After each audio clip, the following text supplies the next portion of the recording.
was our first 3-game losing streak, I think, in the league in 2 or 3 years. Morale of the team wasn't beat up, though, so I give the kids a lot of credit. I think we as the staff was a little bit beat up.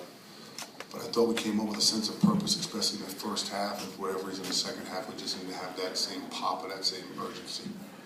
But credit Georgetown, they did a good job, and I think we're really fortunate to have won the game. It's good to win at home. I'm really glad to see Rodney. I thought he was a catalyst, and I thought he got us going in the first half. But as you guys know, looking at league play, man, no game's going to be won in one half. It's 40 minutes. We're really, really fortunate, really happy for the group. I'm really happy for the group. We prepared well, we practiced well, and the results were well. So we'll give our guys a day off, make sure they go to class, study hall. Somebody said Monday's a holiday. We may send them to class anyway. Right, so, and then we got a big game against Xavier, played him here.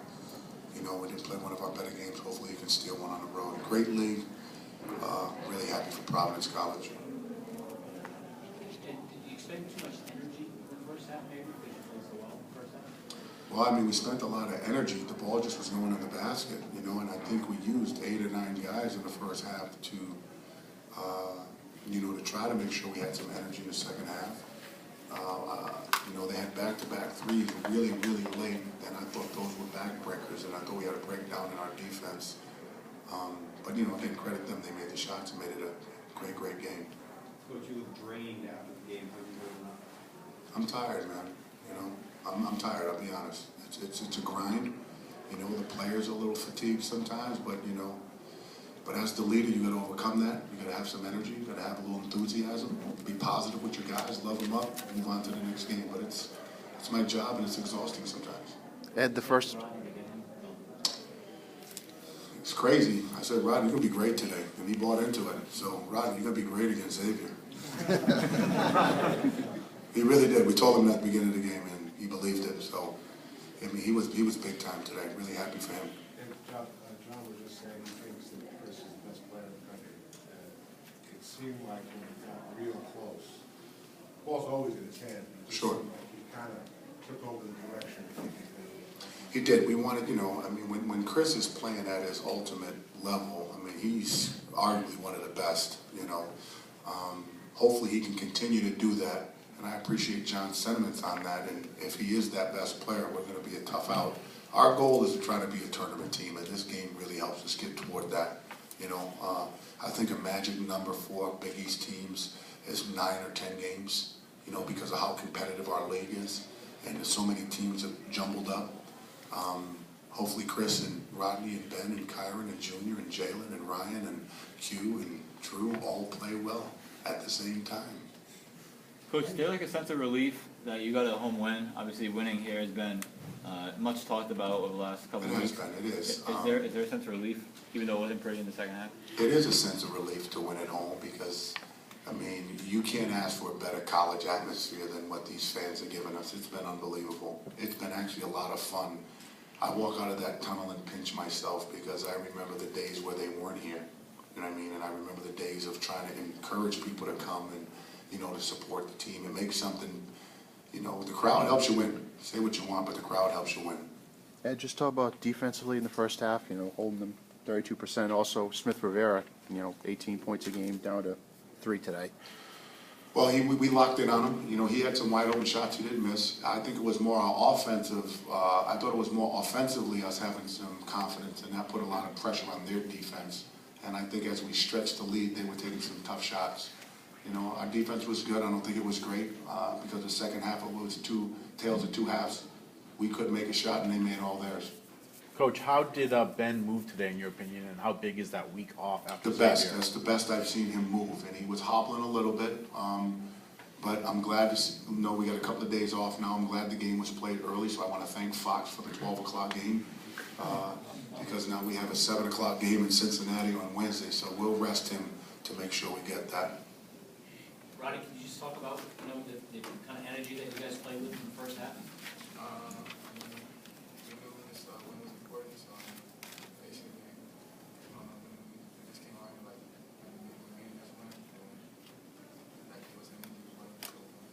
Rodney's a very outspoken person, as you can tell. You know, I got it. Mike, you talked about getting the hand on the last Smith Rivera shot. Archie hit one on me against Villanova. I won't hurt, and I knew he was going to pull it 4-3. I mean, he's only the best player, so I mean, me and Chris have made a basketball player to switch.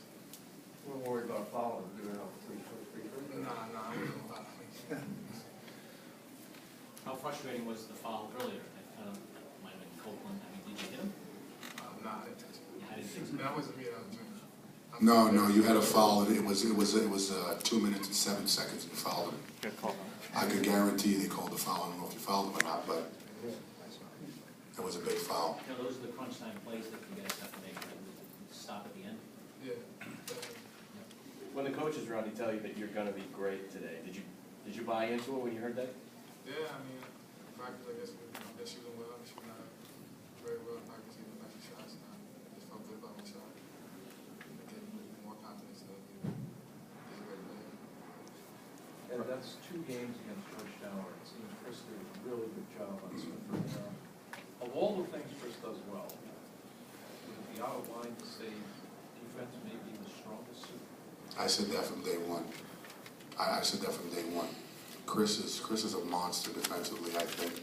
As great as he is in a ball screen and make plays, defensively he just has natural tools. I know that of a free safety, a cornerback. He's very physical, he's fearless, and that's the good and the bad. But defensively, I mean, I think that's going to be his calling card. I think he's an NBA All-Star defensively. That's just my personal opinion. You know, he's got a great natural instinct. You know, I thought the Patriots could have used him against the Broncos. You know, Jim, I'm really happy to see you smiling, by the way. You won? Thank you. There's no happier person in Rhode Island right now more than myself, Father Shanley, and Bob Driscoll. We needed this. And the start of the second half was really turnovers that hurt you. I think Yeah, we had 6 turnovers in 8 possessions, or 6 and 9 possessions, the bench was saying. And, you know, I was bad coaching. I gotta take the blame for that. We were just too lackluster, and I don't know why. And I mean, I thought we had some wide open shots, though they didn't. Rodney had one, Ryan had one, Ben had one, Chris had one. But in a league like this, guys, you know, they're gonna come down to 1-2 possessions every game. You see us the other day at Marquette. It was a 5-point lead with 40 seconds left. We got it into overtime, a double overtime. Plays are made. We're just trying to get to that magic number of 68. That's our goal, and it's 1 game at a time. Coach, can you talk about the luxury of having a guy like Ben Bentil in the final couple of minutes, going to the free throw line and having him available for? You know, I'm not a Yankee fan. I'm not. I actually hate him. I love the Red Sox. But he's on Mariano Rivera. Put him on the line, count it. And to have somebody who's got great feet and can get open at that position, you know, it's an advantage for us. So I'm pretty sure as a team scout, they'll try to take that away late in the game. But he's big, he's physical. If you remember when we played down at Georgetown, we do a touchdown pass to him. You know, he's got good hands in the open field, open court, whatever you want to call it. And he's really, really confident shooting the ball. He's playing at a really, really high level. As high a level as there is in the country. Rodney, can you talk about the team's transition offense, helping you guys get off to a good start today? There's one key and Chris has done. Not as cool as what I mean. Me and Ryan and all the other players have got extra shots, and I mean, Chris got us open, and Tyrone did a great job of getting up the shots. And I got us going. I gotta say, Nick, I like your suit today. You're a Bob Driscoll clone. You even got a lot of grease in your hair today. I appreciate it, buddy. Look forward to seeing you guys against the Paul.